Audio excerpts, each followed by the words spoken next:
2017 तक प्रेसिडेंट रहे इस्लामाबाद में, तो तब उनको 295 करोड़ रुपए के फंड मिले। तो कहाँ गए जी वो 295 करोड़ रुपए के फंड? उसके बाद 70 करोड़ रुपया मिला, वो कहाँ गया? उसके बाद 1 अरब मिला, वो कहाँ गया? अगर आज आप जाके देख लें शदेरे की हालत, आपको बेहतर नज़र आएगी। मुझे बीबी ने, हमारी जो सीएम पंजाब है, जिनको मैं आयरन लेडी कहता हूँ, उन्होंने मुझे अलहदा फंड दिए हैं।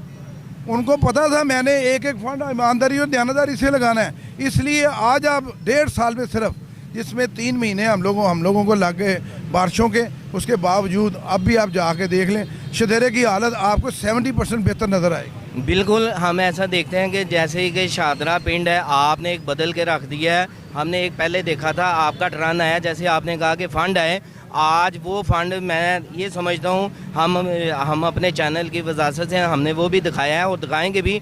उन्होंने सारा फ़ंड अपनी कोठियों पे और अपनी गाड़ियों पे लगा दिया। आज ये नज़र आ रहा है जो आज फ़ंड आया है मौजूदा दौर में, वो आवाम के ऊपर लग रहा है। और एक और बात आपने इसका भी जवाब देना है, वो हल्का आपका है। आज हमने देखा है कि उसका कोई चेयरमैन था, वाइस चेयरमैन, उसने अपना बैनर लगा दिया है कि जी मैं यहाँ का जो है वो चेयरमैन इलेक्शन लड़ूंगा। क्या ये बात आपके नोटिस में है? देखिए, वो मेरे नोटिस में ज़रूर आई है, लेकिन वो अगर किसी की ज़ाती ख्वाहिश है तो वो तो नहीं पूरी हो सकती। पूरी तो तब होगी जो लिस्ट मैं दूंगा अपनी सीएम साहब